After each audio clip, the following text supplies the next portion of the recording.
sa isang lungsod na nababalot ng lihim at kasinungalingan. Mula sa mga may gawa nito, Mag-ingat ka sa mga anino sa iyong pananaw. Nobyembre 1988, sa isang maliit na istasyon ng pulis sa labas ng Angeles, Pampanga, ang 47 taong gulang na veteranong hepe ng istasyon, si Elena Reyes, ay naglaho ng walang anumang bakas. Madaling araw, alas 4, pagkatapos ang kanyang night patrol, binalikan siya ng isang bagitong pulis. Nang buksan niya ang nakakandadong pinto gamit ang spare key, natigilan siya. Sa ibabaw ng mesa, may isang tasa ng kape na hindi nobos at lumamig na. Sa sandalan ng silya, maayos na nakasabit ang kanyang pang-itaas na uniforme at ang mga tsapa ng ranggo sa kanyang balikat ay kumikinang sa ilalim ng ilaw ng madaling araw. Sa sahig malapit sa pasukan, isang piraso ng sapatos na pambabay ang nakatagilid. Hindi na mahanap ang kapares nito. Ang kanyang baril, radio at wallet ay nasa kani-kanilang lugar.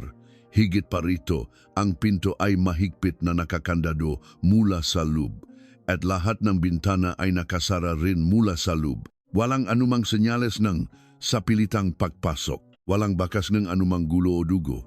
Ang hangin sa opisina ay napakatahimik na parabang saglit lang siyang umalis para pumunta sa banyo. Ngunit ang taong dapat naroon, ang 47 taong gulang na hepe ng istasyon na si Elena Reyes, ay bigla na lang naglaho, nag-iwan lamang ng isang sapatos at ng kanyang uniforme. Nagsimula bilang isang patrol woman sa edad na 20, halos 30 taon niyang isinuot ang uniformeng iyon ng walang bahid ng kahihiyan. Mula sa kanyang kakarampot na sahod, siya mismo ang nagbubuhat ng masako ng bigas para sa mga matatanda sa kanilang lugar at bumibili ng sapatos para sa mga batang kapuspalad.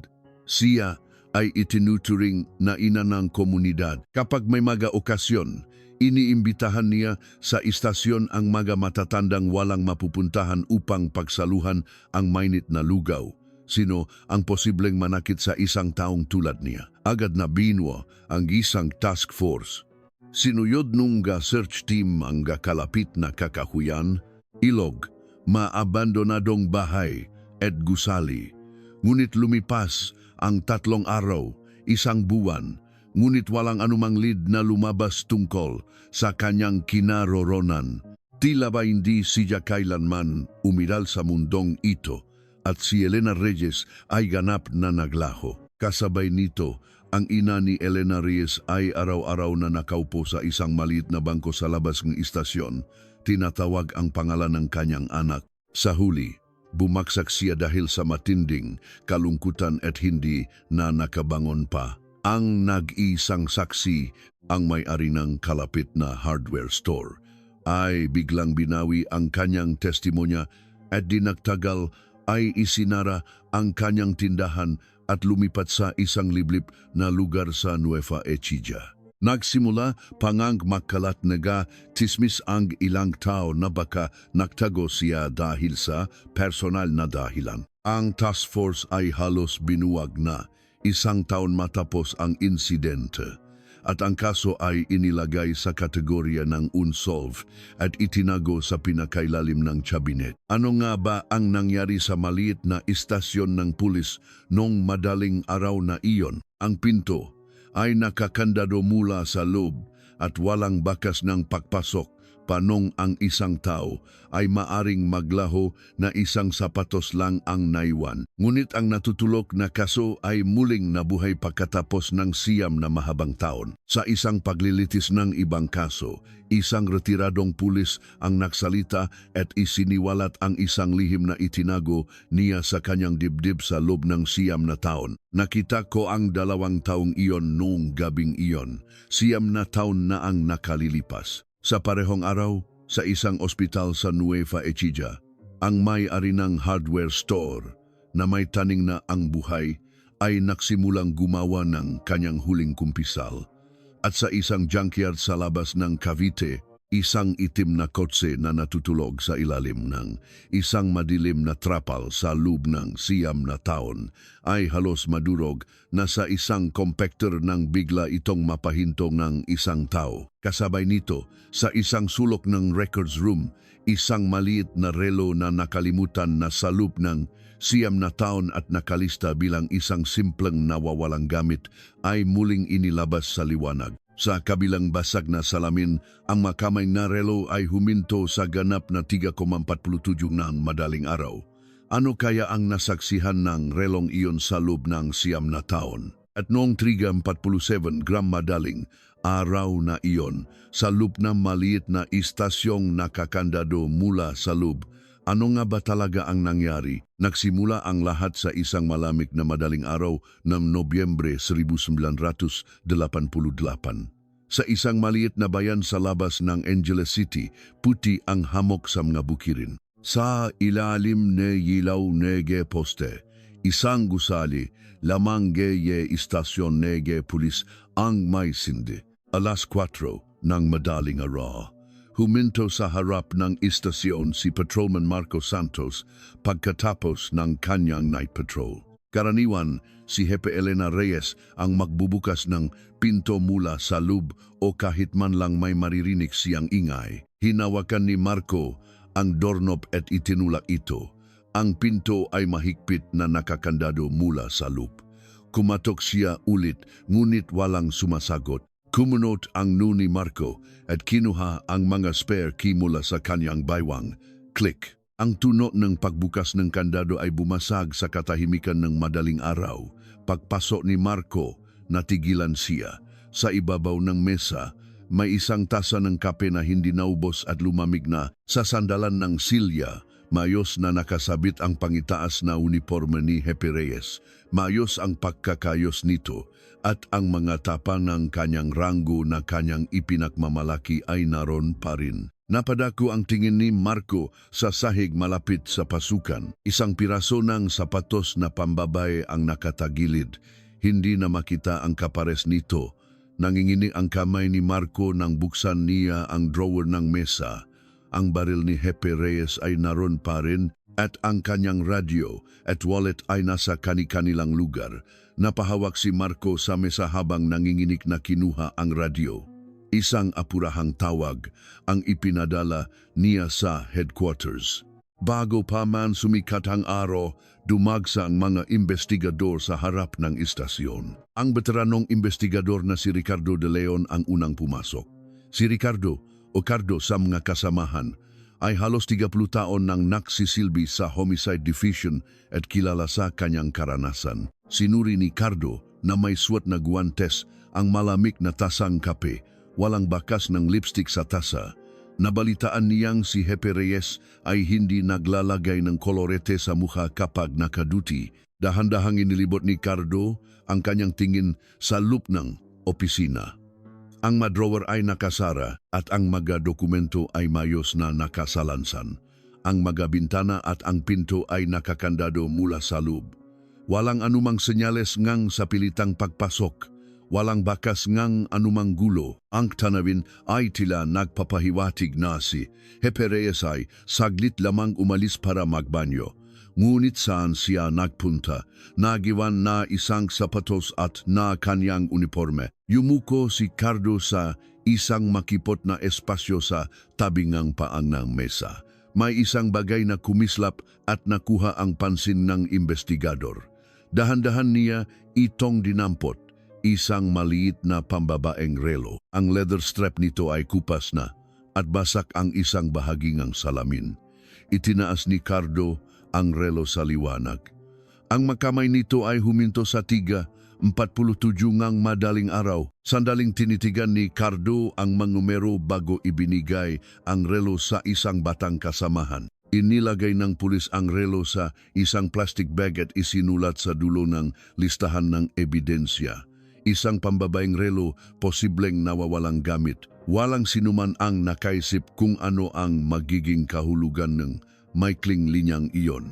Ang 47 taong gulang na hepe ng istasyon na si Elena Reyes ay naglaho sa gitna mismo ng kanyang lugar ng trabaho. Si Elena ay hindi isang ordinaryong hepe ng istasyon sa probinsya. Mula nang pumasa siya sa police exam sa edad na 20, hindi niya kailanman binigyan ng kahihiyan ang kanyang uniforme. Mula sa kanyang sahod, siya mismo ang nagahatid NG Menega Sako, NG Biga Samga, matatanda sa kanilang komunidad. Hindi mabilang na beses siyang bumili ng gamit sa eskwela at sapatos para sa mga batang, kapos palad gamit ang sarili niyang pera. Kapag may mga okasyon, iniimbitahan niya sa istasyon ang mga matatandang walang mapupuntahan upang sama-samang maglutong lugaw. Tinawag siya ng matagabayan na aming ina ng komunidad. Nang kumalat ang balita, naktipon ang mga tagabayan sa harap ng istasyon. Isang matandang babae na may puting buhok at nakatungkod ang lumapit. Hinawakan niya ang damit ng investigador, ang aming hepe. Ano raw po ang nangyari sa aming hepe? Tuloy-tuloy ang pagpatak ng malalaking luha mula sa kulubot na mata ng matanda. Hindi makapagsalita si Cardo at yumuko na lamang. Agad na binuo ang isang task force. Sinuyod nga search team ang kalapit na kakahuyan, ilog, maabandonadong bahay at gusali. Ngunit lumipas ang 3 araw, wala pa ring anumang lead na lumabas. Tila ba hindi siya kailanman umiral at si Elena ay ganap na naglaho kasabay nito. Sa opisina, Neke Police Director na namamahala sa istasyon, isang bagong tao ang nakaupo. Siya si Arturo Villanueva, isang 39 taong gulang na police colonel na wala pang kalahating taon sa pwesto. Si Arturo ay isang elite na nagtapos nang may karangalan sa Philippine National Police Academy, PNPA. Mas mabilis siyang umakyat sa ranggo kaysa sa kanyang makasabayan at itinuturing na susunod na henerasyon ng mapinuno. Inilapag ni Arturo ang report at dahan-dahang tumayo. Sa kanyang makinis na uniforme, kitang-kita ang kumikinang na tsapa. Tumingin si Arturo sa labas ng bintana at bahagyang ngumiti. Walang sinuman sa silid na iyon ang nakaalam kung ano ang kahulugan ng kanyang ngiti. Ang kuwento ay bumabalik 1 linggo bago mawala si Elena. Sa conference room ng Angeles City Police Office, naktipon ng 15 hepe ng istasyon. Sa dulo ng mesa, nakaupo si Police Colonel Arturo Villanueva. Bilang bagong talagang pinuno, ito ang unang pagkakataon na pinangunahan niya ang pulong ng lahat ng hepe ng istasyon. Sa gitna ng mesa, maayos na nakaupo si Hepe Elena Reyes. Sa edad ng 47, mas mahaba ang karanasan ni Elena sa pulisya kaysa kaninuman doon. Nagsimula bilang isang patrolwoman sa edad na 28 taon siyang nagsilbi sa field bilang isang veterano. Nang magsimula ang pulong, kinuha ni Arturo ang report ni Elena. Sandaling huminto ang tingin ni Arturo sa unang pahina. Pagkatapos, ibinato niya ang report sa mesa. Ang report na isinulat ng isang hepeng hindi galing sa akademya. Para kang nakbabasa ng diary ng isang estudyante. Sabi ni Arturo na may pilit na ngiti. Ang hangin sa silid ay biglang lumamig. Sumeryoso ang mukha ni Elena, ngunit tiningnan niya ng diretso si Arturo. Kung may kakulangan po sa nilalaman, sabihin ninyo. Uulitin ko po, mahinahong sabi ni Elena. Tumawa ng mapakla si Arturo at itinapon ang report. Lumipad ang mga papel sa sahig. Iniwas ng ibang mahepe ang kanilang tingin. Dahan-dahang tumayo si Elena at pinulot ang manakalat na papel.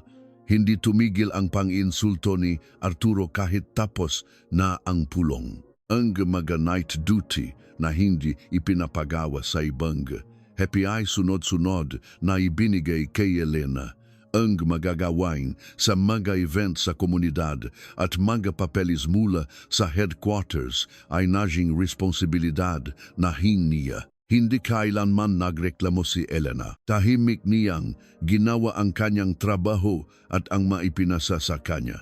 Ang mga nakababatang pulis na nakasaksi nito ay hindi mapakali. Si Patrolman Jose Mendoza na nagtrabaho sa ilalim ni Elena ay hindi makakalimutan ang araw na iyon. 4 na araw bago ang pagkawala, si Arturo mismo ang pumunta sa istasyon ni Elena. Sa mesa ni Elena, nakadisplay ang kanyang parangal at plaque. Ito ang nabakas ng kanyang karangalan sa halos 30 taon. Mula sa presidential citation hanggang sa maplak, nagawa mismo ng mga residente, lahat ay naroon. Tumayo si Arturo sa harap ng mesa at dahan-dahang tiningnan ang mga parangal. Si Jose at ang ilang empleyado ay tahimik na nanonood. Kinuha ni Arturo ang isang parangal. Ito ay para sa paglutas ng isang mahirap na kaso noong siya ay patrolwoman pa. Itinaas ni Arturo ang papel sa liwanag. Pagkatapos, biglang iwinaksi ng kamay ni Arturo ang lahat ng parangal mula sa mesa. Thud, nahulog ang maparangal at plaque sa sahig. Tinapakan ni Arturo ang maito. Angat ba ang ranggo mo sa pagkolekta ng basurang papel na ito? Sabi ni Arturo habang sinisipa ang mga papel. Ibigay mo yan sa mga nangongolekta ng basura. Sabi ni Arturo, itinuturo ang basurahan sa sulok. Hindi napigilan ni Jose na humakbang pasulong. Pinigilan siya ni Elena. Dahan-dahang lumuhod si Elena at pinulot ang mga papel. Nanginginig ang kanyang kamay, ngunit hindi nagbago ang kanyang ekspresyon. Inayos ni Elena ang parangal at ibinalik sa isang sulok ng mesa. Tiningnan siya ni Arturo at ngumiti. Pagkatapos ay tumalikod si Arturo at umalis. Matagal bago huminga ng malalim si Elena. Lumapit si Jose para tumulong, ngunit umiling si Elena. Bahagya pa ring nanginginig ang dulo na daliri ni Elena. Noong gabing iyon, mas matagal na nanatili si Elena sa opisina. Hanggang sa magpaalam si Jose, nakaupo pa rin si Elena sa kanyang mesa at may masusing tinitiknan. Isang tumpok ng dokumento ang nakalatag. At matagal na nakatitik si Elena dito. Ilang araw na ang nakalipas. Hindi sinasadyang natuklasan ni Elena ang isang kahinahinalang daloy ng pera sa pagitan ng isang lokal na kontratista at ni Arturo. Unti-unting lumilinaw ang mga ebidensya na si Arturo ay nakikipagsabwatan sa mga lokal na makapangyarihang tao para sa pansariling interes. Tahimik na kinokolekta ni Elena ang mga ebidensya.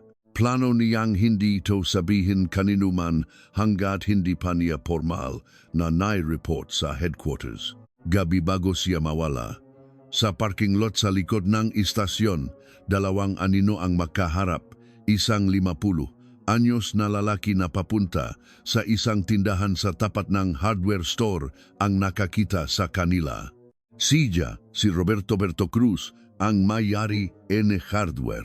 Hihilahin na sana ni Berto ang shooter ng kanyang tindahan nang mapansin niya ang eksena. Isang matangkad na lalaki at isang maliit na babae. Sa ilalim ng ilaw ng posta, malabo ang kanilang anino. Itinulak ng lalaki ang balikat ng babae. Muntik nang matumba ang babae ngunit agad na naituwid ang sarili. Tumataas at bumababa ang boses ng lalaki. Hindi narinig ni Berto ang kanilang pinag-usapan. Ngunit malinaw niyang naramdaman na hindi ordinaryo ang tensyon. Likas na umatras si Berto. Natakot siyang baka madamay pa. Isinara ni Berto ang shooter at nakmamadaling umalis. Ang imahe ng 2 taon na nakita niya noong gabing iyon ay nanatili sa isang sulok ng kanyang isipan. Hindi niya alam noon kung ano ang kahulugan ng kanyang nakita. Noong madaling araw na nawala si Elena, isa-isang tinawag ni Investigador Cardo ang kasamahan sa istasyon para sa kanilang testimonya. Ang nakababatang patrolman na si Jose Mendoza ang unang nagsalita. Nanginginig ang boses ni Jose habang isinasalaysay kung paano tratuhin ni Arturo si Elena. Ikinuwento niya ang lahat, kabilang ang araw na nakalat ang maparangal sa sahig. Ang panggalang Arturo Villanueva ay sinulat sa notebook ni Cardo, binilugan niya ito. Kinabukasan, personal na pinuntahan ni Cardo si Arturo. Sinalubong ni Arturo si Cardo sa kanyang opisina. May malungkot na ekspresyon. Sinabi ni Arturo na mabigat ang kanyang dibdib dahil sa pagkawala ng kanyang tauhan. Tinanong ni Cardo kung nasaan siya nung araw ng insidente. Binuksan ni Arturo ang isang drawer at kinuha ang isang folder ng mga dokumento ng pulong. Ito ang schedule ng isang security conference ng maopisyal na ginanap sa Kapitolyo. Sinabi ni Arturo na naroon siya simula hanggang matapos ang pulong. Ang listahan ng nadumalo at ang logbook ay sumusuporta sa kanyang alibi. Kinuha ni Cardo ang kopya ng logbook at dahan-dahang sinuri ito. Malinis ang record. Itinupi ni Cardo ang papel, inilagay sa kanyang bulsa at muling tiningnan si Arturo. Tumango si Arturo kay Cardo. Ang kalmadong ngiti na yun ay nagiwan ng hindi magandang pakiramdam sa veteranong investigador. Pagkalis ni Cardo, dahan-dahang hinaplos ni Arturo ang braso ng kanyang silya. Sa loob ng isang kabinet sa banyo, may isa pang papel na nakatago. Ito ang orihinal na logbook ng pulong. Ang oras sa kopya na ibinigay ni Arturo kay Cardo ay bahagyang binago. Sa orihinal, mahigit 1 oras na umalis si Arturo sa pulong. Walang sinuman ang nakaalam kung ano ang kahulugan ng 1 oras na iyon. Paglabas ni Cardo sa opisina ni Arturo, nakita niya saglit si Berto Cruz sa pasilyo. Si Berto ay ipinatawag bilang isang saksi. Inisip ni Berto ang 2 anino na nakita niya noong gabi. Ang testimonya na nakita niya ang isang itim na kotse na pumasok sa likurang kalsada ng istasyon ay malapit ng may sulat sa notebook ni Cardo. Walang sinuman ang nakaisip kung paano mababaliktad ang testimonya na iyon, ilang araw lang ang lumipas. Hindi malilimutan ni Investigador Cardo ang sandaling kinuha niya ang testimonya ni Berto. Si Berto ay nakaupo sa silya, tensyonado at makadikit ang 2 kamay sa kanyang tuhod. Inabutan siya ni Cardo ng isang baso ng mainit na tsaa. Uminom si Berto at dahan-dahang nagsalita. Malinaw na naalala ni Berto ang 2 taong nagtatalo sa likod ng istasyon noong gabi bago ang pagkawala. Gamit ang nanginginig na daliri, iginuhit ni Berto sa kanyang palat ang hugis ng itim na kotse. Hindi niya nakita ng malinaw ang plaka, ngunit sigurado siya sa uri at kulay ng kotse. Nang matapos ang testimonya ni Berto, bumigat ang dibdib ni Cardo. Naramdaman niyang ito ang magiging susi sa paglutas ng kaso. Ngunit ang pag-asa ni Cardo ay nawasak pagkatapos ng 2 araw. Biglang bumalik si Berto. Nakayuko si Berto at nautal na nagsalita. "Sir, akala ko po may nakita ako. Pero pagkatapos kong isipin ulit, parang nakamali po ako." Nanginginig ang kamay ni Berto. Tumayo si Cardo at hinawakan ang balikat ni Berto. "Anong nangyari?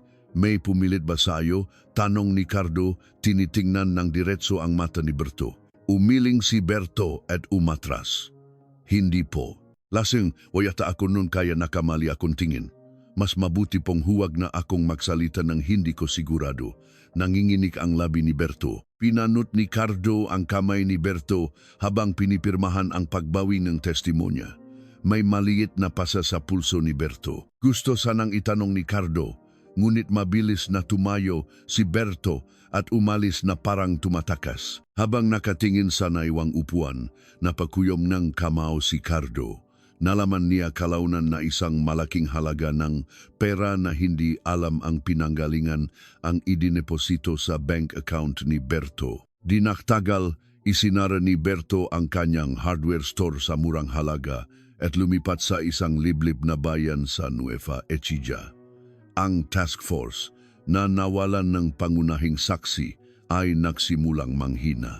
Sinuri ulit ni Cardo ang alibi ni Arturo. Walang butas ang mga logbook ng Kapitolyo. Ang mga testimonya ng mga dumalo sa pulong ay pare-parehong nagsasabi na nasa pulong si Arturo. Gusto sanang suriin ulit ni Cardo ang paligid ng mesa ni Arturo, ngunit kulang ang batayan para imbestigahan ang isang kasalukuyang pinuno. Nagsimulang marinig ang ibang boses sa loob ng task force, baka nagtago dahil sa personal na dahilan, baka nagsimula ng bagong buhay sa ibang lugar. Sa tuwing naririnig ni Cardo ang maito, napapahampas siya sa mesa. Alam ngang sinumang nakakakilala kay Elena na hindi siya ang tipo ng tao na maglalaho nang iwan lang ang isang sapatos at ang kanyang uniforme.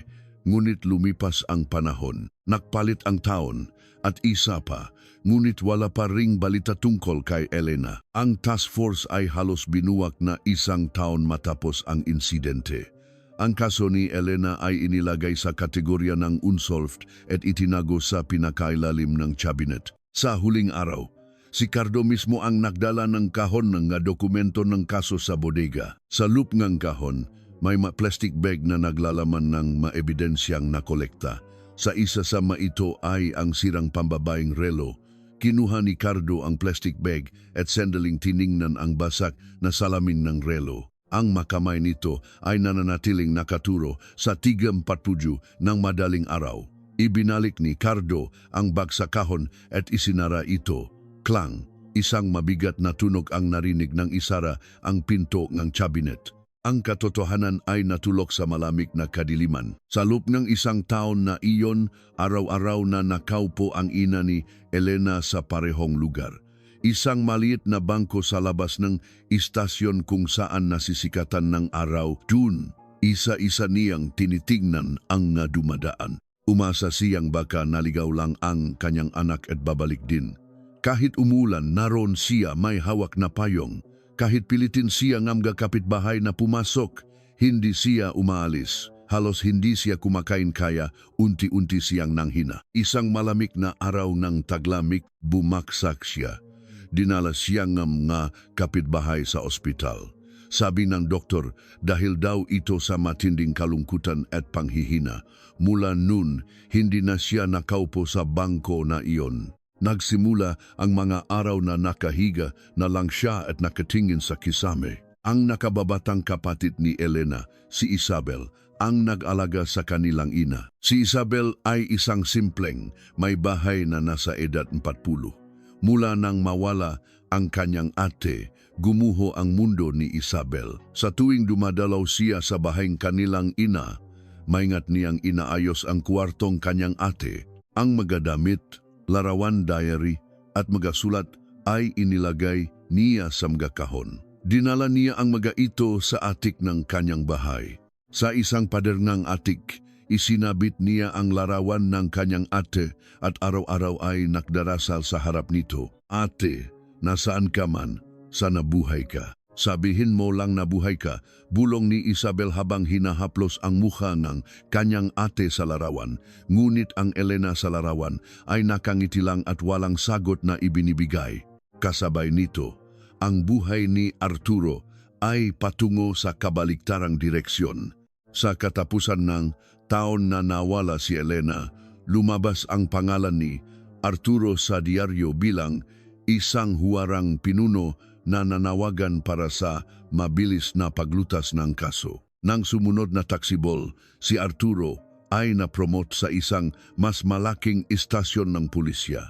Mula nun, paunti-unti siyang umakyat sa ranggo. Malapit na siyang maging general at sinasabing hindi na rin malayo ang mas mataas na posisyon. Madalas siyang makitang naglalaro ng golf kasama ang mga mayayamang tao sa lugar. Ang kanyang pangalan ay madalas na lumabas sa mga pahayagan bilang isang malinis at may kakayahang opisyal ng pulisya. Sa tuwing tumatanggap siyang parangal, nakangiti siya sa harap ng kamera. Walang bakas ng isang pinuno na may bigat ng responsibilidad sa pagkawalan ng kanyang tauhan. Kung may isang bagay na bumabagabag kay Arturo, iyon ay isang kotse, ang problemang itim na kotse. Matapos ang insidente, ibinenta niya ito sa murang halaga sa isang junkyard sa labas ng Cavite. Sinabi niya sa may-ari ng junkyard na si Mangkulas, bukas na bukas, dapat wala na itong bakas. Malaki ang ibibigay ko sayo. Inabutan ni Arturo ng isang sobre si Mangkulas. Tinantya ni Mangkulas ang kapal ng sobre at tumango. Ngunit hindi agad dinurok ni Mangkulas ang kotse. Naisip niya na mas malaki ang kikitain niya kung ibebenta niya ang piyesa. Itinago ni Mangkulas ang kotse sa isang sulok ng junkyard at tinakpan ng trapal. Unti-anting naipon ang alikabok dito. Lumipas ang mga taon, ngunit naroon pa rin ang kotse. Dahil sa abala, kinalimutan na ni Mangkulas ang tungkol dito. Sa ilalim ng itim na trapal, tahimik na naghihintay ang kotse. Walang sinuman ang nakaisip na isang araw ay may mag-aalis ng trapal na iyon. Lumipas ang panahon. Ang batang inalagaan ni Elena ay mga matatanda na at lumipat na sa siyudad. Ang istasyon at ang bangko ay bakante na at isang bagong pangalan ng hepe ang nakasulat doon. Unti-unti nang nawala sa usapan ng matagabayan ang pangalan ni Elena. Paminsan-minsan, bumababa pa rin si Cardo sa bodega at muling tinitiknan ang kahon habang nakatingin sa relo sa loop, napapagatlabi siya. Nagsimula na ring pumuti ang buhok ni Cardo. Ang katotohanan ay malamig na natabunan ng alikabok ng panahon. Tila ito'y natulog na ng tuluyan. Taglagas ng 1997 sa isang korte sa Pampanga. Isang paglilitis para sa ibang kaso ng katiwalian sa pulisya ang nagaganap. Puno ang korte ng mamanunod. Maraming mamamahayag din ang naroon. Sa upuan na masaksi, nakaupo ang isang lalaking nasa huling bahagi ng kanyang 50 sans. Ang pangalan niya ay Mateo de la Cruz, isang retiradong pulis na nagretiro 6 na taon na ang nakalipas. Dati siyang ginagtrabaho sa ilalim ni Arturo. Nanginginig pa rin ang kamay ni Mateo matapos manumpa. Nagpatuloy ang piskal sa pagtatanong tungkol sa kasong katiwalian. Mahina ang boses ni Mateo habang sumasagot. Unti-unting bumigat ang hangin sa loob ng korte, malapit nang matapos ang pagtatanong.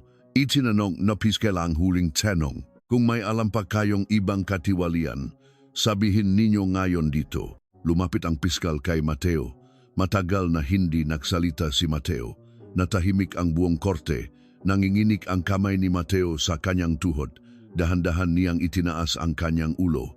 May isa pa po. Basak ang boses ni Mateo. 9 na taon na po ang nakalipas. May isang taong nawala noon. Bago pa man matapos magsalita si Mateo, nakagulo na sa korte. Marahang pinukpok ng hukom ang kanyang martilyo. Ngunit si Mateo ay tumawid na sa isang ilog na hindi na niya mababalikan. Nanginginig ang boses ni Mateo habang isinasalaysay ang nangyari 9 na taon na ang nakalipas. Malinaw na naalala ni Mateo kung paano tratuhin ni Arturo si Hepe Elena Reyes. Mula sa eksena kung saan nakalat ang mga parangal sa SAI hanggang sa pagtatalo ng dalawa sa likod ng istasyon bago ang pagkawala, lahat ay isiniwalat ni Mateo. 9 na taon kong itinago sa dibdib ang nakita ko. Kapag natutulog ako, nakikita ko ang anino ng 2 taong iyon. Hindi ko na kayang dalhin ito sa hukay. Pinunasan ni Mateo ang kanyang mata. May narinig na buntong hininga sa loob ng korte. Sa likod, isang batang mamamahayag ang mabilis na nagsusulat sa kanyang notebook. Ang panggalan NG mamamahayag ay Miguel Castro, isang bagong social affairs reporter para sa isang lokal na pahayagan. Isinulat niya ang panggalan ni Arturo Villanueva at Elena Reyes. Gumuhit siyang ng isang makapal na linya sa pagitan ng 2 pangalan. Tumayo si Miguel at lumabas ng korte. Pagbalik sa opisina, agad siyang humarap sa kanyang editor. Matagal na tiningnan ng editor ang notebook ni Miguel. Kung totoo ito, malaking balita ito. Ikaw na mismo ang mag-imbestiga. Marahang tinapik ng editor ang balikat ni Miguel. Kinabukasan, isang maikling artikulo ang lumabas sa isang sulok ng social section ng pahayagan. Tungkol ito sa isang bagong testimonya na may kaunayan sa pagkawala ng isang hepengang istasyon sa Pampanga 9 na taon na ang nakalipas. Maikli lang ang artikulo, ngunit ang bawat linya nito ay nagsimulang gumising sa natutulok na katotohanan sa loob ng 9 na taon. Nung umagang iyon, binuklat ni Investigador Cardo ang pahayagan at matagal na hindi gumalaw. 1 taon na lang bago magretiro si Cardo, halos puti na ang kanyang buhok at ang mga huling kaso sa kanyang mesa ay malapit nang matapos. Dahan-dahang itinupi ni Cardo ang pahayagan at tumayo. Matagal siyang tumingin sa labas ng bintana bago nagpasya at naglakad papunta sa bodega. Huminto si Cardo sa harap kang cabinet na puno ng alikabok. Pinunasan niya ng kamay ang alikabok sa ibabaw ng cabinet. Binuksan niya ang isang drawer at lumabas ang kahon ng papel na siya mismo ang nag-ayos 9 na taon na ang nakalipas. Dahan-dahang itinaas ni Cardo ang kahon gamit ang 2 kamay. Mabigat ang kahon. Inilapak ni Cardo ang kahon sa mesa at dahan-dahang binuksan ito. Sa loop, mayos na nakasalansan ang nga bakas mula 9 na taon na ang nakalipas. May isang hilera ng nga plastic bag. Kinuha niya ang plastic bag sa pinakalob. Lumabas ang isang maliit na relo sa likod ng plastic. Maingat na inilatak ni Cardo ang plastic bag sa mesa. Nakita niya ang nga kamay sa likod ng basak na salamin. 3:47 ng madaling araw. Ang oras na huminto, ang magakamay 9 na taon na ang nakalipas ay naroon pa rin. Sumandal si Cardo sa kanyang silya. Matagal na nakatitik ang kanyang mga mata sa mga numerong iyon. 3:47. Isang numero na hindi nawala sa kanyang isipan sa loop ng 9 na taon. Kinuha ni Cardo mula sa drawer ang isang lumang file ng investigasyon.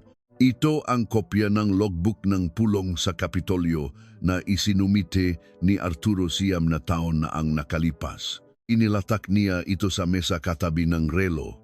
Ang alibi ni Arturo ay nasa pulong siya sa Kapitolyo noong 3:47 ng madaling araw. Ngunit ang relo ay huminto sa oras na iyon. Kumunot ang no ni Cardo. Kumuha siya ng panulat at gumuhit ng linya sa papel. Paano kung saglit na umalis si Arturo sa pulong? Paano kung ang isang oras na iyon ay nakatago sa isang lugar? Dahan-dahang tinapik ng daliri ni Cardo ang papel. Tumayo si Cardo. Tinawag niya ang nakababatang investigador na si Victor at pinaupo sa harap ng mesa. Si Victor ay isang investigador na nasa huling bahaging kanyang 30S at pinakakatiwalaan ni Cardo. Ipinakita ni Cardo kay Victor ang lahat ng dokumento ng kaso mula 9 na taon na ang nakalipas. Habang binabasa ni Victor ang mga dokumento, unti-unting sumeryoso ang kanyang mukha. Hindi po ito simpleng nawawalang gamit, sabi ni Victor. Hawak ang plastic bag na may relo. Tumango si Cardo. Tama ka. May nakaligtaan tayo 9 na taon na ang nakalipas. Hanapin muna natin ang orihinal na logbook ng pulong sa Kapitolyo, sabi ni Cardo, hinawakan ang balikat ni Victor. Agad na nagsimulang gamitan ni Victor ang kanyang mga koneksyon sa records office ng Kapitolyo. Samantala, hinanap ni Cardo ang isa pang tao, ang may-ari ng hardware store na si Berto Cruz, na bumawi ng kanyang testimonya at naglaho 9 na taon na ang nakalipas. Hinalungkat ni Cardo ang dokumento at natakpuan ang huling address ni Berto, isang address sa isang baryo sa Nueva Ecija. Kinuha ni Cardo ang kanyang coat at pinaandar ang kotse. Ang makamay ng matandang investigador na malapit ng magretiro ay mahigpit na nakahawak sa manibela. Nakpasya si Cardo na gawin itong huling kaso ng kanyang karera sa pulisya. Ang relo na natutulok sa isang sulok ng bodega sa loop ng 9 na taon ay sa wakas ay handa ng gumalaw muli. Noong gabing iyon, isa pang eksena ang naganap sa opisina ni Arturo. Si Arturo ay na-promote na bilang Police Brigadier General. Sa kanyang mesa, nakalatak ang pahayagan mula noong umaga. Dahan-dahang tinapik ng daliri ni Arturo ang maikling artikulo sa social section. Itinaas ni Arturo ang intercom at tinawag ang isang malapit na tauhan. Bumukas ang pinto at pumasok ang isang lalaking nasa kalagitnaan ng kanyang 40S. Ang pangalan niya ay Renato Marquez, matagal ng tauhan ni Arturo. Si Renato din ang pinakasangkot sa insidente 9 na taon na ang nakalipas. Itinuro ni Arturo ang pahayagan. Sandaling sumeryoso ang mukha ni Renato. Hindi po 9 na taon na ang nakalipas.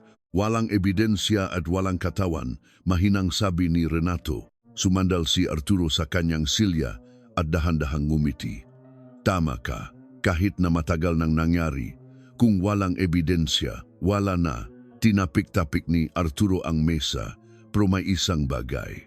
May isang bagay na nakatusok sa isang sulok ng isipan ni Arturo na parang tinik. isang sulok ng junkyard sa labas ng Cavite. Ang itim na kotse na nakatakip ng trapal at natutulog sa loob ng 9 na taon. Uminto ang daliri ni Arturo sa mesa. Hapon na nang dumating si Investigador Cardo sa isang liblib na bayan sa Nueva Ecija. Ang mabukirin ay bakante na matapos ang anihan. Pumunta si Cardo sa isang maliit na munisipyo at nagtanong tungkol kay Berto.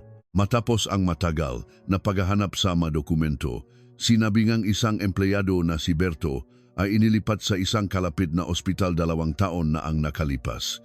Lumala raw ang kanyang sakit at hindi na makapagsaka. Agad na nagmaneo si Cardo papunta sa ospital. Isang maliit na ospital sa paanan ng isang bundok. Sa reception, sinabi ni Cardo ang pangalan ni Berto.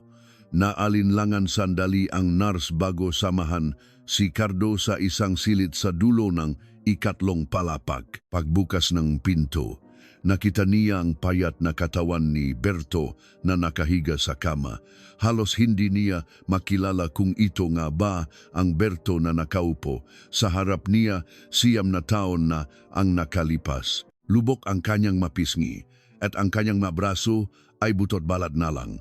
Matagal bago nakilala ni Berto si Cardo. Sandaling nagbago ang kanyang mamata at pagkatapos ay bumuntong hininga siya. Alam ko pong darating kayo, sir, sabi ni Berto sa basak na boses. Tahimik na umupo si Cardo sa silya sa tabing kama. Dahan-dahang naksalita si Berto. Sabing doktor, 2 buwan na lang daw po ang itatagal ko. Hinaplos ni Berto ang kanyang tuyong labi. Ano pa bang katatakutan ko ngayon? Gusto ko sanang dalhin sa hukay, pero hindi ko rin palakaya. Isang butil ng luha ang namuo sa mata ni Berto. Kumuha si Cardo ng isang maliit na camcorder mula sa kanyang bag. Humingi siya ng pahintulot kay Berto at pinindot ang record button. Nagsimula ang testimonya ni Berto. Isa-isang binanggit ni Berto ng malinaw kung sino ang may-ari ng itim na kotse na nakita niya noong gabing iyon. Ang pangalan, Arturo Villanueva. Nang marinig ni Cardo ang pangalang iyon, napakuyom siyang kamao. Ipinagpatuloy ni Berto ang kanyang testimonya.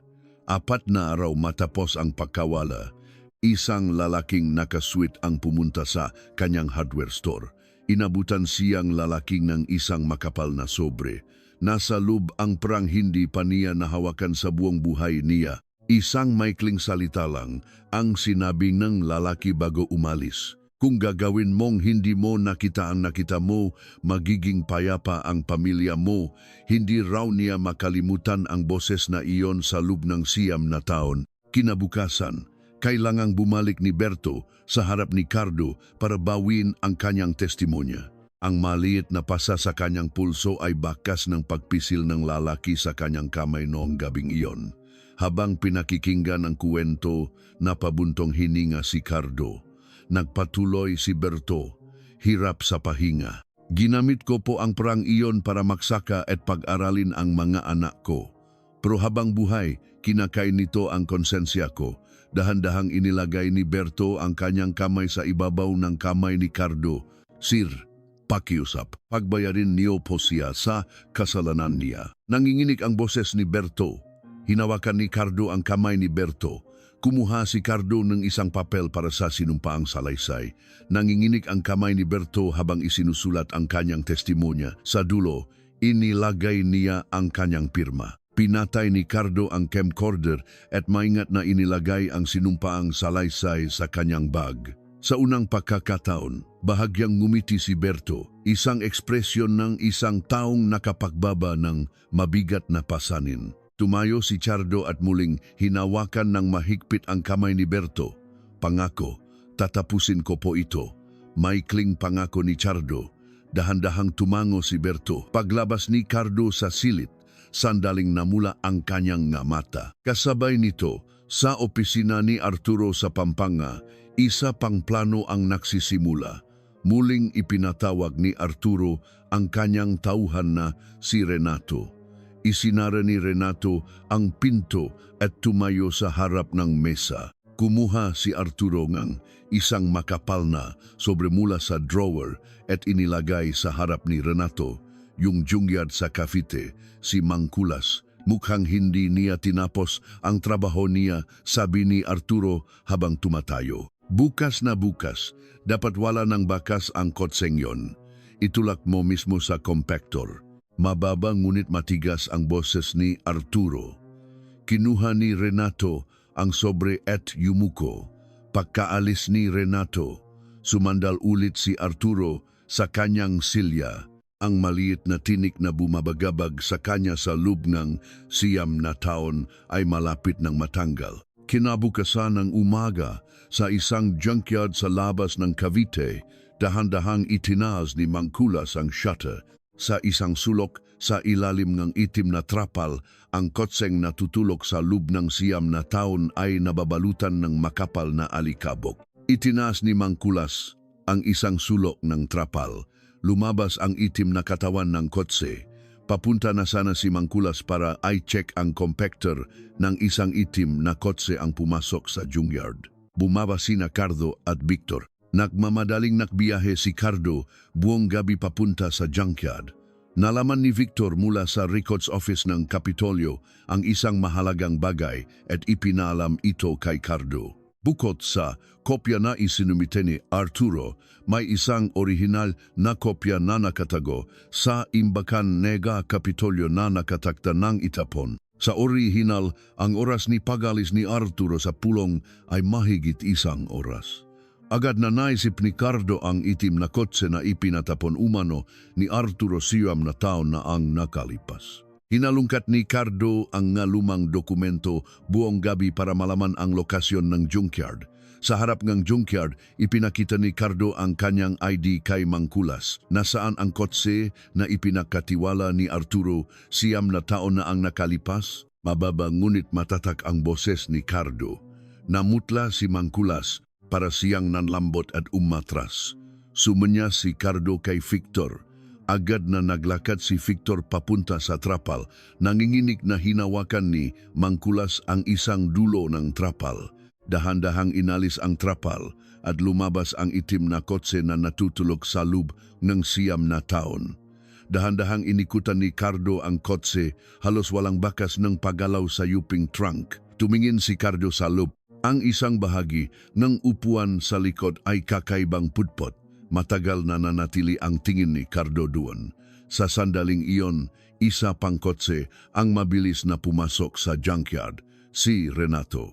Pagbaba niya, nakita niya ang eksena at natigilan. Naktama ang tingin ni Cardo at Renato. Umatras si Renato at akmang tatalikod. Mabilis na hinarangan ni Victor ang daan. Dahan-dahang lumapit si Cardo kay Renato. Renato, anong ginagawa mo rito? Kaumado ang boses ni Cardo, ngunit mataling ang kanyang tingging. Nakagatlabi si Renato at yumuko. Sumanya si Cardo kay Mangkulas. Mula ngayon, kumpiskado ng pulisya ang kotseng ito. Huwag ninyong gagalawin. Matigas na sabi ni Cardo. Yumuko si Mangkulas. Tumawag si Victor sa radyo para humingi ng tow truck. Sa gitnang junkyard, ang itim na kotse na natutulog sa loob ng 9 na taon ay sa wakas ay nailabas sa sikat ng araw. Isang hakbang na lang bago ito madurog, isang kamay ng tadhana ang pumigil dito. Kasabay nito, sa opisina ni Arturo, isang telepono ang tumutunog. Mula sa kabilang linya, narinig ang nakaapurang boses ni Renato. Sir, pumalpak po. Naunahan tayong nang mapulis. Nanginginig ang boses ni Renato. Nanigas ang kamay ni Arturo habang hawak ang telepono. Isang sinangang araw ang dahan-dahang dumausdo sa kanyang mukha. Sa unang pagkakataon, bahagyang nanginig ang mga mata ni Arturo. Ang itim na kotse na kinumpiska ni Investigador Cardo ay agad na ipinadala sa National Bureau of Investigation, NBI Crime Lab. Isang bahaging upuan sa likod ang pinutol at inilagay sa isang hiwalay na supot. Ang relong huminto na nakuha sa crime scene 9 na taon na ang nakalipas ay ipinadala rin para sa pagsusuri. Personal na nakiusap si Cardo sa pinuno na analysis lab. Hainingin niya na suriin ng mabuti ang maliit na siwang sa likod ng relo at ang pinakalob ng upuan ng kotse. Tumango ang pinunong lab at sinabing aabutin ng 2 linggo bago lumabas ang resulta. Paglabas ni Cardo, huminga siya ng malalim. Ang katotohanang nakabaon sa lubgang siyam na taon ay unti-unti nang lumalabas. Ngunit sa gitna nito, muling hinarap ng kaso ang isang malaking alon. Noong gabing nalaman ni Arturo ang tungkol sa insidente sa junkyard, agad siyang tumawag sa isang malapit na abogado. Si Attorney Teodoro, ang pinakamahusay na abogado sa mga kasong kriminal sa rehiyon. Matagal ng kaibigan ni Arturo si Teodoro. Hanggang sa madaling araw, hindi namatay ang ilaw sa opisina ni Teodoro. Pagkatapos ng ilang araw, mabilis na nabuo ang legal team ni Arturo. 3 dating piskal mula sa isang malaking law firm ang sumali. Nagsimulang lumabas ang nga maliliit na artikulo sa isang sulok ng lokal na pahayagan. Veteranong opisyal NG Pulisya, inyugnay sa 9. Taong unsolved case, panggamba sa pilit na investigasyon. Ang mapamagat ay pumanik lahat kay Arturo. Sinuri ni Miguel Castro ang mga artikulong iyon sa opisina ng pahayagan. Kumunot ang kanyang noo. Agad niyang pinuntahan si Investigador Cardo.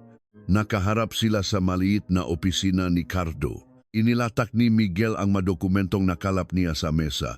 Sinuri ni Cardo ang maito at tumango.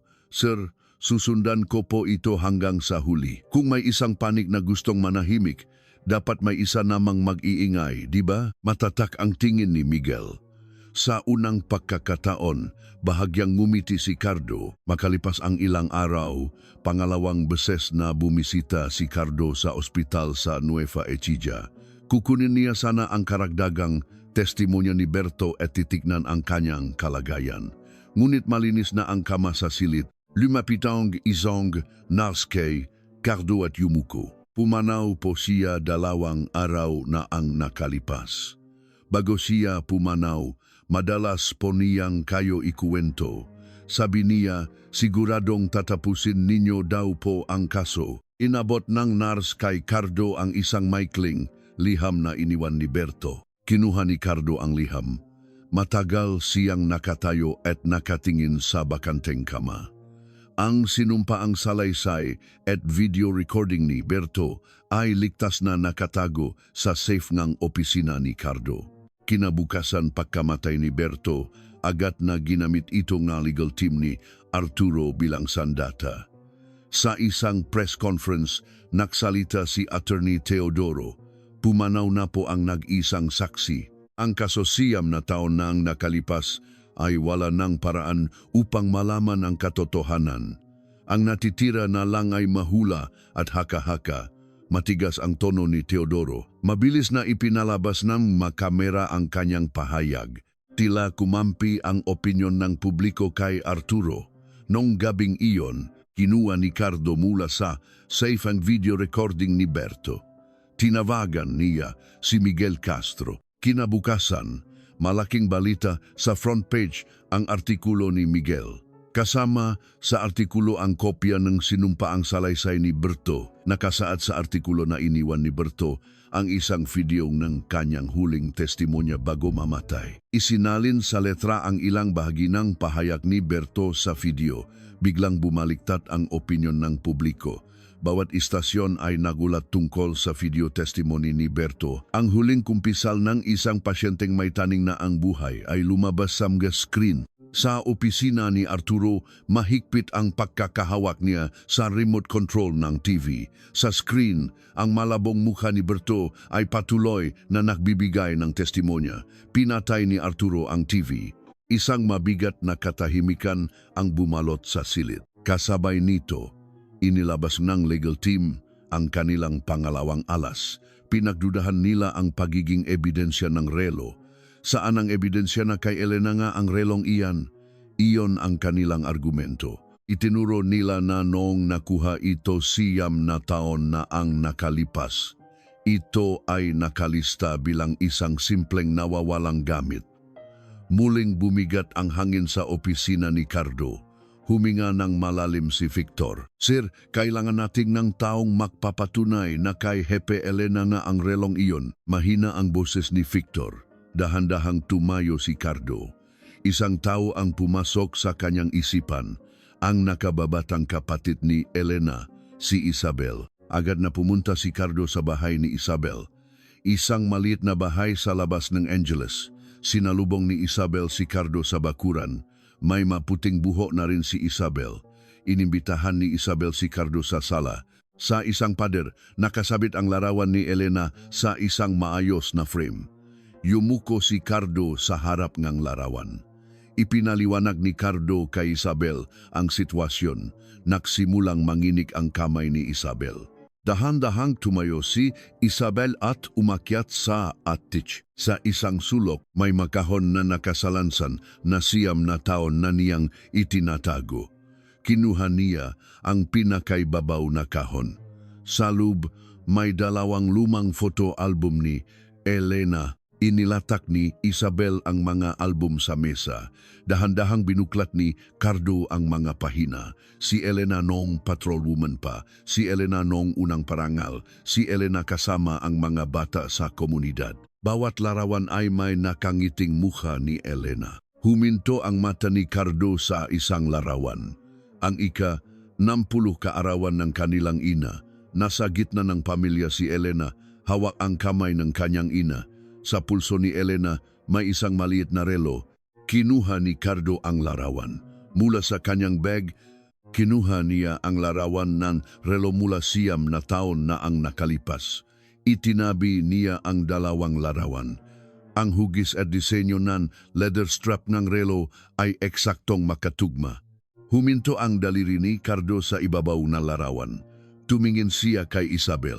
May nakaukit po bang letra sa likod ng relong ito? Maingat na tanong ni Cardo. Tiningnan ni Isabel ang larawan at tumango. Regalo po iyan ng nanay sa ate ko para sa ika. 60 kaarawan niya. Sa likod, ipinaukit mismo ng nanay ang salitang kaarawan. Nabasak ang boses ni Isabel. Hawak ni Cardo ang close-up na larawan ng relo na kinuha niya mula sa bodega. Sa likod ng relong iyon, may maliit at maayos na pagkakaukit ng salitang kaarawan. Mahigpit na hinawakan ni Cardo ang larawan. Tinakpan ni Isabel ang kanyang bibig at umiyak. Ang ate ko. Nandoon siya. Noong madaling araw na iyon, nandun ang ate ko. Umalok ang balikat ni Isabel. Hinawakan ni Cardo ang kamay ni Isabel. Hiningi ni Cardo ang photo album. Walang alinlangan na ibinigay ito ni Isabel. Maingat na inilagay ni Cardo ang album sa kanyang bag at bumalik sa opisina. Noong gabing iyon, sa wakas ay natakpuan ni Victor sa records office ng Kapitolyo ang isang makapal na tumpok ng papel. Ang orihinal na logbook ng pulong na nakalista bilang itatapon na 9 na taon na ang nakalipas. Habang binubuklat ang mapahina, huminto ang kamay ni Victor. Sa tabingang pangalan ni Arturo, malinaw na nakasulat ang oras ng kanyang pag-alis. 3:25 AM. Bumalik. 5:10 AM. 1 oras at 45 minuto. Agad na tinawagan ni Victor si Cardo. Inilatak ni Cardo sa kanyang mesa ang photo album at ang orihinal na logbook. Nang itabi niya ang pekengkopya at ang orihinal, malinaw na nakaiba ang 2 oras. Tila gumaan ang balikat ni Cardo na 9 na taong, nakpasan ng mabigat na dalahin. Sa sandaling iyon, nagsimulang tumunok ang telepono sa kanyang mesa. Mula sa kabilang linya, narinig ang boses ng pinunong analysis lab. Lumabas na po ang report. Kailangan ninyo itong personal na makita. Mahigpit na hinawakan ni Cardo ang telepono. Tumayo siya at kinuha ang kanyang coat. Mabilis na naglakad si Cardo patungo sa sobrang naglalaman ng resulta ng tadhana. Pumasok si Investigador Cardo sa analysis lab ng NBI. Sa mesa, may isang makapal na report. Yumuko ang pinuno ng lab kay Cardo. Kinuha ni Cardo ang report at dahan-dahang binuklat ang unang pahina. Unang resulta, ang maliit na material na nakuha mula sa siwang sa likod ng relo, isang maliit na piraso ng hibla ang natagpuan sa pagitan ng leather strap at ng relo mismo. Itinuro ng pinuno ng lab ang isang katotohanan. Ang hiblang ito ay eksaktong tumutugma sa upuan ng itim na kotse na kinumpiska mula sa junkyard. Huminto ang daliri ni Cardo sa report. Binuklat niya ang susunod na pahina, pangalawang resulta, kung paano nabasag ang salamin ng relo at huminto ang makamay nito. Malinaw ang bakas ng isang malakas na paktula mula sa gilid sa isang malit na espasyo. Ito ay tumutugma sa pattern na nangyayari kapag ang isang tao ay malakas na pumipilipit o dumidiin sa pulso sa loob ng isang maliit na espasyo tulad ng likod ng kotse. Malinaw na sinabi ngang pinunonglap kay Cardo. Ang relong ito ay huminto sa loob ng kotseng iyon. 9 na taon na ang nakalipas. Dahan-dahang isinara ni Cardo ang report. Bahagyang nanginig ang kanyang balikat. Inilagay niya ang report sa kanyang bulsa at yumuko para magpasalamat sa pinuno ng lab. Pagbalik sa opisina, nakaharap sila ni Victor. Sa mesa, lahat ng baraha ay naroon na. Ang sinumpaang salaysay at video ni Berto, ang orihinal na logbook ng Kapitolyo, ang photo album ni Isabel, at ang report mula sa NBI.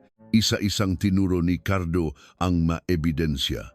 Isang tao na lang ang kailangan nating paaminin at tapos na si Arturo. Itinuro ni Cardo ang pangalan ni Renato, ang tauhan ni Arturo na kasama sa paglilinis ng crime scene 9 na taon na ang nakalipas. Mula nang mahuli sa junkyard, si Renato ay palaging sumusunod na parang anino sa kaso. Sinimulan ni Cardo na masusing eye pressure si Renato.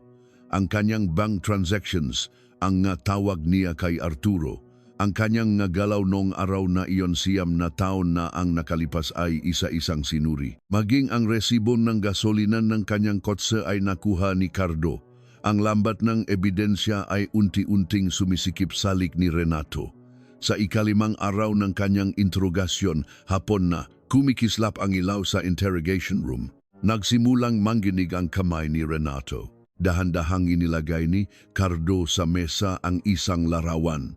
Ang larawan ni Elena na masayang nakangiti sa ika-60 karawan ng kanyang ina, hawak ang kamay nito. Inilagay ni Cardo ang kanyang daliri sa larawan. Renato, alam na alam mo kung nasaan ang taong ito ngayon, hindi ba? Mababa ang boses ni Cardo. Nagsimulang bumaksak ang luha ni Renato nang makita niya ang sarili niyang luha na pumatak sa larawan. Tinakpan niya ang kanyang mukha at humagulgol. 9 na taon akong hindi makatulog. Kapag natutulog ako, naririnig ko ang boses niya. Basag ang boses ni Renato. Nagsimula ang kanyang pagkumpisal. Noong madaling araw na iyon 9 na taon na ang nakalipas. Tinawagan siya ni Arturo at pinapunta sa likod ng istasyon. Sa likod ng itim na kotse ni Arturo, isinakay niya ang walang malay na si Elena at dinala sa isang liblib na lugar sa isang kakahuyan. Isinalaysay ni Renato ang lahat ng ginawa niya noong gabing iyon. Itinuro rin niya ang eksaktong lokasyon kung saan nila inilibing si Elena. Bago matapos ang gabi, pumunta ang mga investigador sa lugar na itinuro ni Renato. Nang dahan-dahan nilang hukayin ang lupa, lumabas ang mga maliliit na bakas na naktis sa 9 na taon. Ang ilang bahaging buto ni Elena ay sa wakas ay nailabas sa mundo. Sa pagitan ng lupa, isang kapares ngang sapatos ang natakpuan.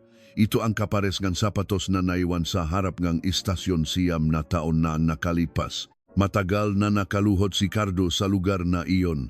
Dahan-dahan niyang hinawi ang lupa. Isang malamig na hangin ng madaling araw ang dumaan sa kanyang balikat. Maingat na inilagay ang mga labi ni Elena sa isang punerarya. Tumakbo si Isabel sa punerarya at napaupo sa harap ng mga labi ng kanyang ate. Matagal siyang hindi makatayo. Dahan-dahang inilagay ni Cardo ang kanyang coat sa balikat ni Isabel. Kinabukasan, formal na sinampahan ng piskalya si Arturong kasong pagpatay. Sala rin sa 9 taong unsolved case, haharap na sa hustisya, iyon ang sabay-sabay na pamagat ng pahayagan.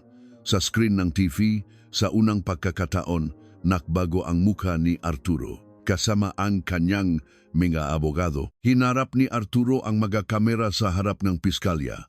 Mahigpit na nakasara ang kanyang bibig, ngunit ang kamay ni Arturo na nakapalob sa kanyang bulsa ay nanginginig, arawng paglilitis. Puno ang pinakamalaking korte sa Pampanga. Si Isabel na nakaitim ay nakaupo sa harap. Si Cardo na nakasuot ng kumpletong uniforme ay nakaupo sa likod niya. Si Miguel Castro ay nasa isang dulong ng press section. Hawak ang kanyang notebook. Tumayo si Arturo sa puwestong akusado. Nakataas pa rin ang kanyang ulo. Tumayo ang piskal at ipinakita ang unang ebidensya. Ang orihinal na logbook na pulong sa Kapitolyo. Sa isang malaking screen, ipinakita ang pekeng kopya at ang orihinal. Ang oras sa tabi na pangalan ni Arturo ay malinaw na magkaiba. Narinig ang mga buntong hininga mula sa mga manunod. Ipinakita na piskal ang susunod na ebidensya. Ang video testimony ni Berto. Sa screen, isinasalaysay ni Berto ang kanyang testimonya sa kanyang huling hininga. Lahat ng mata ay nakatuon sa screen. Sandaling nang hinakang tingin ni Arturo. Ipinakita ng piskal ang ikatlong ebidensya. Ang relong huminto na nasa isang plastic bag. Itinaas ng piskal ang bag at inilapit sa kamera. Ang basag na salamin, ang humintong makamay at ang salitang kaarawan na nakaukit sa likod ay malinaw na nakita. Binasa ng piskal ang resulta ng report mula sa NBI. Ang hibla na nakuha mula sa siwang ng relo ay eksaktong tumutugma sa upuan ng itim na kotse ni Arturo. Nakagulo sa loob ng korte. Sa unang pagkakataon, nagbago ang ekspresyon ng mukha ni Arturo. Sa sandaling iyon, mula sa harap na upuan, dahan-dahang tumayo si Isabel. Hawak niya ang isang larawan. Ang larawan ni Elena na masayang, nakangiti sa ika-60 kaarawan ng kanilang ina. Sa pulso ni Elena sa larawan, narunang parehong relo. Itinaas ni Isabel ang larawan. Basang-basa ng luha ang kanyang mukha. Dahan-dahan niyang itinutok ang larawan kay Arturo. Lahat ng mata ay napunta kay Arturo. Sa unang pagkakataon, hindi niya masalubong ang tingin at dahan-dahang yumuko. Ang balikat ni Arturo ay bahagyang bumaksak. Ang pinakamatigas na balikat sa puwesto ng akusado ay gumuho sa harap ng isang larawan na naglakbay sa loob ng 9 na taon. Marahang pinukpok ng hukom ang kanyang martilyo. Maikling inanunsiyo ang susunod na petsa ng paglilitis. Hanggang sa ilabas si Arturo sa korte, hindi na niya itinaas ang kanyang ulo arawng pakatol. Mula pa madaling araw, naktipon na ang mataw sa harap ng korte sa Pampanga. Ang madating batang inalagaan ni Elena ay mamatatanda na at naroon. Ang mga matatandang may puting buhok ay nakatungkot din sa harap ng korte. Si Miguel Castro ang unang pumasok sa korte, sumunod si Investigador Cardo na maayos ang uniforme. Sa kanyang dibdib, kumikinang ang isang maliit na medalya na may bakas ng 30 taon. Tahimik na umupo si Cardo sa isang dulo. Umupo sa tabi niya si Isabel na nakaitim. Sa kanyang kandungan, nakalagay ang larawan ng kanyang ate. Pumasok ang hukom at tumayo ang lahat. Lumitaw si Arturo sa puwesto ng akusado. Ang kanyang balikat na gumuho sa huling paglilitis ay bahagyang nakayuko pa rin. May maputing buho na rin si Arturo. Dahan-dahang binuklat ng hukom ang hatol. Isang mabigat na katahimikan ang bumalot sa korte. Ang boses ng hukom ay mahinahong pumuno sa silid. Isa-isang binanggit ng hukom ang nakasalanan ni Arturo at ang mga napatunayang katotohanan.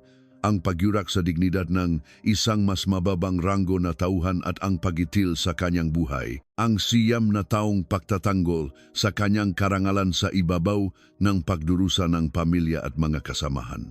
Ang pagtatangkang itago ang ebidensya at suhulan ang mga inosenteng tao upang ilibing ang katotohanan. Unti-unting tumigas ang boses ng hukom. Dahan-dahang ibinaba ng hukom ang kanyang tingin sa huling linya ng hatol.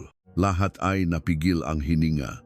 Sa isang malinaw na boses, hinatulan ng hukom si Arturo ng reklusyon perpetua.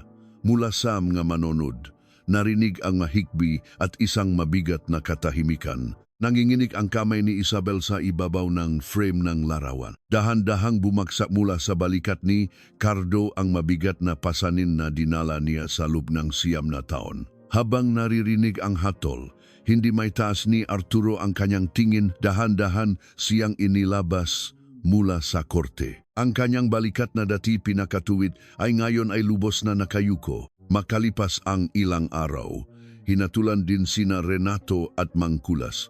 Maging ang isa pang tauhan na nagabot ng sobre kay Berto 9 na taon na ang nakalipas ay nahatulan. Lahat ng naglubok ng kamay sa kadiliman ay isa-isang pinakbayaran ang kanilang kasalanan. Ang maningning na karera at karangalan na ipinagmamalaki ni Arturo ay gumuho sa isang iglap. Ang kanyang maparangal ay binawi at ang kanyang pangalan ay permanenteng nakaukit sa isang sulok and social section and pahayagan bilang isang mansa. Hapon pagkatapos ng hatol, pumunta si Isabel at Cardo sa isang maliit na simbahan. Doon, sa isang maliit na nitso, inilaga ang malabi ni Elena. Nagsindi ng isang insenso ang pari. Nagdasal si Isabel at dahan-dahang lumuhot. Ate, magpahinga ka na. Pasensya na sa 9 na taon, huli na kami. Nanginginig ang balikat ni Isabel. Umatras si Cardo at magalang na sumaludo. Isang butil ng luha ang dahan-dahang dumaloy sa kanyang seryosong mukha. Nakarating din ang balita sa ina ni Elena na laging nakahiga. Hawa ni Isabel ang payat na kamay ng kanyang ina at isa-isang ikinuwento ang lahat. Na nabigyan na ng katarungan ang kanyang ate. Na ang taong nanakit sa kanya ay hinatulan ng habambuhay na pagkakakulong. Dahan-dahang iminulat ng ina ni Elena ang kanyang mamata. Ang kanyang tingin na laging nasa kisama ay dahan-dahang napunta sa larawan ng kanyang anak. Isang malaking butil ng luha ang namuo sa kanyang mata. Itinaas niya ang kanyang payat na kamay at hinaplos ang mukha na kanyang anak sa larawan. Anak ko, pwede ka nang umuwi kay nanay. Matulog ka na sa tabi ko. Dahan-dahang bumaksak ang kamay ng ni Elena sa ibabaw ng larawan. Noong gabing iyon, sa unang pagkakataon sa loob ng 9 na taon, nakatulog siya ng payapa. Ang magabatang inalagaan ni Elena ay dumating sa burol. Sila ngayon ay magaganap ng binata at dalaga. Ang ilan ay naging guro, ang ilan ay may-ari ng maliliit na tindahan. Umiyak sila na parang magabata sa harap ng larawan. Ang alaala ng isang pares ng sapatos na ibinigay ni Elena, isang set ng gamit sa eskwela, ay bumasa sa lahat ng naroon. Sa isang sulok, isang matanda ang nagalay ng isang plato ng kakanin. Siya ang matandang kasama ni Elena sa pagluluto ne lugaw tuwing may okasyon. Isang mainit na pagiyak ang matagal na narinig sa loob ng punerarya. Huling tumayo si Investigador Cardo sa harap ng larawan. Inilagay niya ang kanyang kamay sa dibdib. Dahan-dahan siyang sumaludo sa huling pagkakataon kay Elena sa larawan. 5 segundo, 10 segundo. Matagal na hindi gumalaw ang kamay ni Cardo. Ang maliit na medalya sa kanyang dibdib ay tahimik na kumikinang. Dahan-dahang inalis ni Cardo ang mabutones ng kanyang uniforme. Natanggal ang una, pangalawa. Huminto siya sa 3 butones. Muli niyang tiningnan si Elena sa larawan. Isang bahagya, ngunit matatak na ngiti ang lumitaw sa kanyang labi. Inalis niya ang huling butones. Ang uniformeng dinala niya sa loob ng 30 taon ay dahan-dahang bumaksak mula sa kanyang balikat. Sa araw na iyon, marangal na hinubat ni Cardo ang kanyang uniforme. Natapos ang kanyang huling kaso. Sa labas ng punerarya, pinapainit ng sikat ng araw ang bakuran. Dahan-dahang lumabas si Cardo. Hinihintay siya ni Miguel Castro sa isang sulok. Yumuko si Miguel. Hinawakan ni Cardo ang balikat ni Miguel. Nag-iwan si Cardo ng isang maikling salita. Ginong mamamahayag, walang perpektong krimen sa mundo. Ang katotohanan, gaano man katagal, ay palaging hahanapin ang kanyang lugar. Matatag ang boses ni Cardo. Isinulat ni Miguel ang magasalitang iyon sa kanyang notebook. Dahan-dahang tumalikod si Cardo at naglakad patungo sa sikat ng araw. Magaan ang kanyang mahakbang. Ang buheng isang tao mapakumbaba ay niurakan ng isang baluktot na pag-isip tungkol sa ranggo, ngunit ang katotohanan ay sa wakas ay lumabas sa kabilang pader ng panahon. Ang tsapa ay hindi kailanman maaring maging sukatan ng halaga ng isang tao at walang kapangyarihan ang maaring maglibing sa katotohanan magpakailanman. Iyon ang mabigat na napatunayan. Nakangiti ng malapad si Elena sa larawan. Sa kanyang pulso, naroon ang maliit na relo na sa wakas ay muling nakatanggap ng mainit na liwanag pagkatapos ng 9 na taong katahimikan. At doon nagtatapos ang mahabang kwentong ito.